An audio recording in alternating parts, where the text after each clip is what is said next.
Hello નમસ્કાર મિત્રો, તમારું સ્વાગત છે SW સ્ટડીમાં। આજે આપણે ધોરણ 8 પ્રકરણ નંબર 4 માહિતીનું નિયમન સ્વાધ્યાય 4.2 એમાં પ્રશ્ન નંબર 4 થી આપણે ચાલુ કરીએ।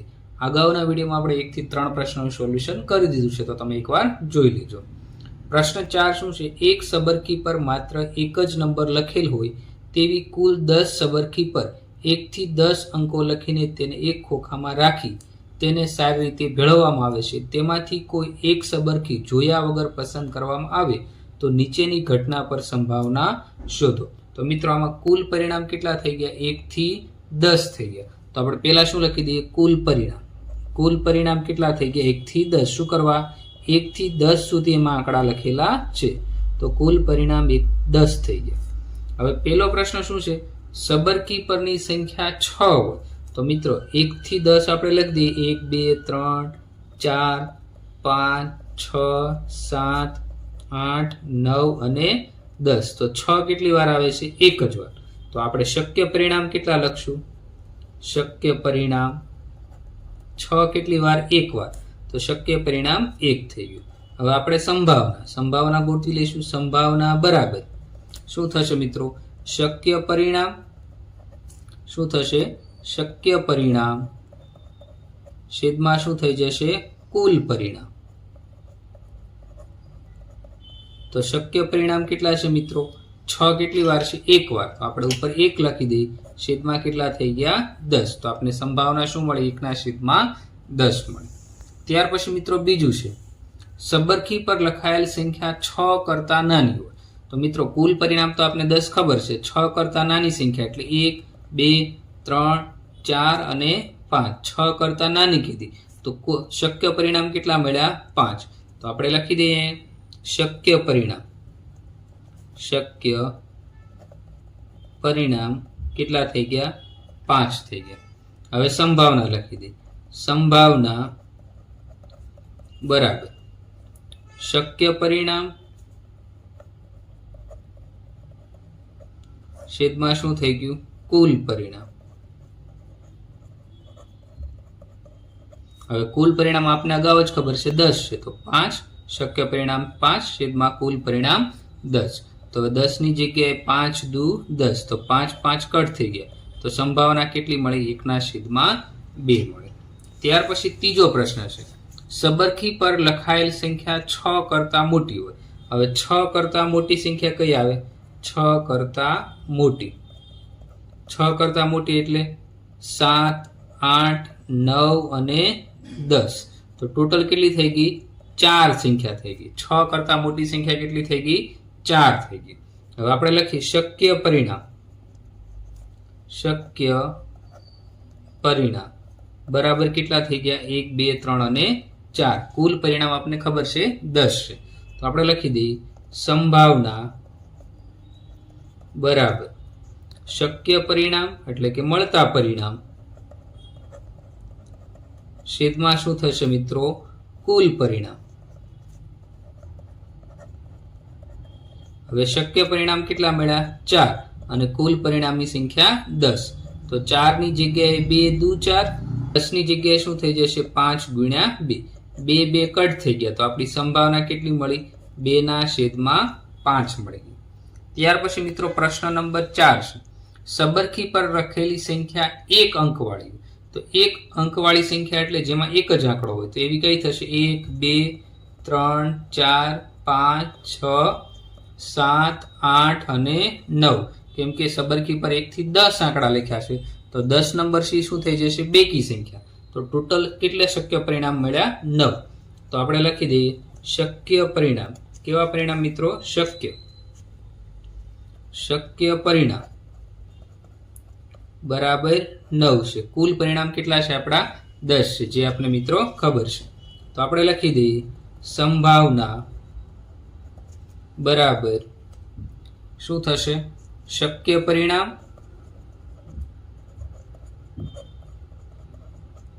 છેદમાં શું આવશે મિત્રો? કુલ પરિણામ।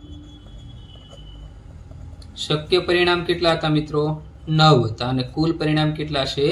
10। તો આપણી સંભાવના શું થઈ? 9/10 થઈ ગઈ। ત્યાર પછી મિત્રો પ્રશ્ન નંબર 5 છે, જો તમારી પાસે 3 લીલા રંગના વૃત્તાંશ, એક વાદળી રંગનું વૃત્તાંશ, એક લાલ રંગનું વૃત્તાંશ ધરાવતું ફરતું ચક્ર હોય તો લીલા રંગના વૃત્તાંશ મળવાની સંભાવના કેટલી?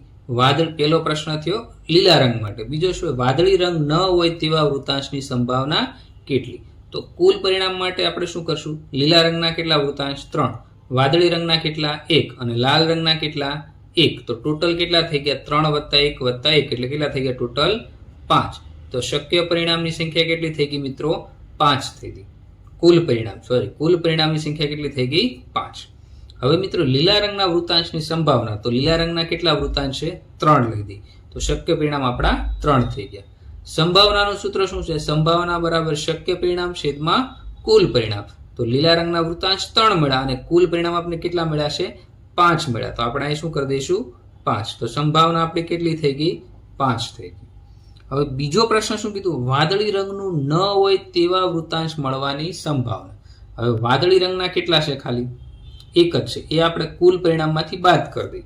તો વાદળી રંગનું ન હોય તો 3 કેવા છે? લીલા, અને 1 કેવું છે? લાલ. તો ટોટલ કેટલા થઈ ગયા? 4. તો શક્ય પરિણામ કેટલા થઈ ગયા? આપણા 4 થઈ ગયા. એટલે કે આમાં વાદળી રંગનું તમારે વૃત્તાંશ ગણવાનું નથી. હવે સંભાવના બરાબર શક્ય પરિણામ છેદમાં શું થશે મિત્રો? કુલ પરિણામ. શક્ય પરિણામ એટલે વાદળી રંગના ન હોય તેવા વૃત્તાંશ કેટલા છે? 4. અને કુલ પરિણામ કેટલા છે આપણા? 5. તો સંભાવના આપને કેટલી મળી? વાદળી રંગ ન હોય તેની સંભાવના 4/5. તો બંને સંભાવના મળી.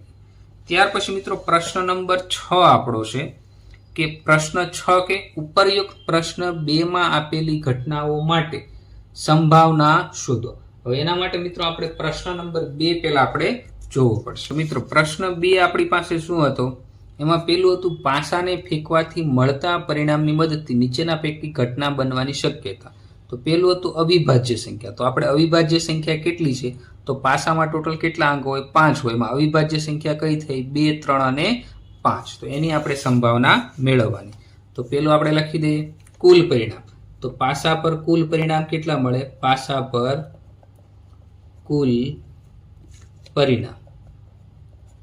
તો પાસા પર કુલ પરિણામ 1 થી 6 આંકડા એટલે 6 થઈ ગયા. હવે અવિભાજ્ય સંખ્યા કેટલી? એની સંભાવના શોધવાની. અવિભાજ્ય સંખ્યા તો એમાં કઈ છે? સંખ્યા 2, 3 અને 5. તો ટોટલ કેટલી થઈ ગયા? શક્ય પરિણામ આપણા 3 થઈ ગયા. કેમ કે અવિભાજ્ય સંખ્યા કેટલી મળશે આપણને? 3. તો આપણા શક્ય પરિણામ કેટલા થઈ ગયા? શક્ય પરિણામ 3 થઈ ગયા. હવે આપણે આની સંભાવના ગોતવી.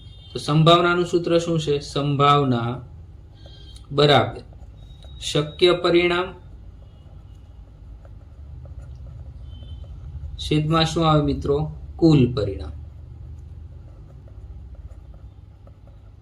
તો શક્ય પરિમાણ આપણા કેટલા આવ્યા મિત્રો? 3. અવિભાજ્ય સંખ્યા 3 અને કુલ પરિણામ 6. હવે 6 ની જગ્યાએ 3 × 2 = 6. તો 3 ઉડી ગયા. ઉપર કાંઈ ના વધે તો 1. નીચે કેટલા વધ્યા? 2. તો આપણી સંભાવના કેટલી મળી? અવિભાજ્ય સંખ્યા મળવાની સંભાવના 1/2 મળી. તો આપણો આ પહેલો પ્રશ્ન થયો. બીજો શું કીધું છે? અવિભાજ્ય ન હોય તેવી સંખ્યા. હવે એક અવિભાજ્ય ન હોય એવી સંખ્યા 1 થી 6 માં કેટલી આવશે? અવિભાજ્ય ન હોય. અવિભાજ્ય ન હોય તો અવિભાજ્ય ન હોય એવી સંખ્યા કઈ આવે? 1 હોય, 4 હોય અને 6. તો 1, 4 અને 6, 1 થી 6 અંક. પાછા પરના જે 1 થી 6 અંક છે એમાં આ 3 સંખ્યા કેવી છે? અવિભાજ્ય ન હોય તેવી. તો શક્ય પરિણામ આપણા કેટલા થઈ ગયા? 3. શક્ય પરિણામ બરાબર 3 થઈ ગયા. અને કુલ પરિણામ તો આપણા નક્કી જ છે કેમ કે પાસા ઉપર 6 અંક હોય. તો આપણે સંભાવના લખી. અવિભાજ્ય ન હોય એની સંભાવના. સંભાવના બરાબર શક્ય પરિણામ છેદમાં શું આવશે? કુલ પરિણામ. હવે શક્ય પરિમાણ આપણા કેટલા હતા મિત્રો? જે અવિભાજ્ય ન હોય 3 સંખ્યા મળી. તો 3/6. 6 ની જગ્યાએ 3 × 2 = 6. 3 કટ થઈ ગયા. તો આપણી સંભાવના કેટલી આવી? 1/2. તો અવિભાજ્ય ન હોય એની સંભાવના પણ કેટલી આવી મિત્રો? 1/2 આવી. ત્યાર પછી મિત્રો ત્રીજો પ્રશ્ન છે. તો 5 કરતા મોટી સંખ્યા, હવે પાછા ઉપર ટોટલ 6 અંક હોય, 5 કરતા મોટી સંખ્યા એક જ છે, કઈ છે? 6. તો આપણે લખી દઈએ 5 કરતા મોટી સંખ્યા, 5 કરતા મોટી સંખ્યા એવી કઈ સંખ્યા છે?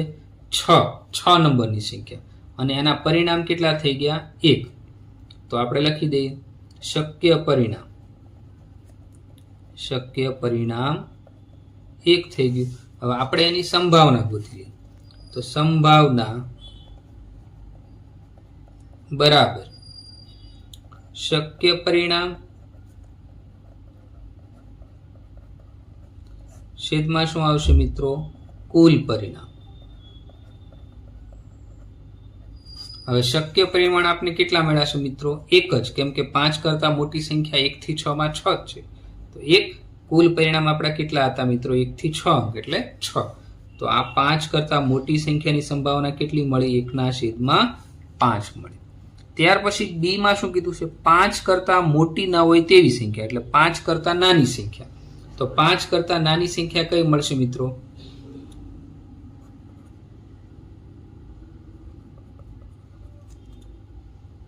5 કરતા નાની સંખ્યા. તો એમાં કઈ કઈ મળે? 1, 2, 3 અને 4. તો શક્ય પરિણામ આપણા કેટલા થઈ ગયા?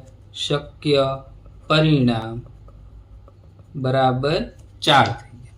હવે આપણે આની સંભાવના મેળવી. શેની સંભાવના ચાલે છે મિત્રો? 5 કરતા મોટી ન હોય તેવી સંખ્યા. સંભાવના બરાબર શક્ય પરિણામ છેદમાં શું આવશે મિત્રો? કુલ પરિણામ. તો શક્ય પરિણામ આપણે કેટલા મળ્યા હતા? 4, અને કુલ પરિણામ કેટલા છે આપણી પાસે? 6, કેમ કે 5 આ ઉપર ટોટલ 6 અંક હોય. તો 4 ની જગ્યાએ 2 × 2, 6 ની જગ્યાએ 3 × 2, 2 ઉડી ગયા. તો સંભાવના કેટલી મળી? 2/3. તો બધા દાખલાની આપણને અહીં સંભાવના મળી ગઈ. તો મિત્રો આ સાથે આપણું ચેપ્ટર 4 અહીંયા પૂર્ણ થાય. તો તમને વિડીયો ગમ્યો હોય તો લાઈક કરો, શેર કરો અને ચેનલને સબસ્ક્રાઇબ કરો. Thank you.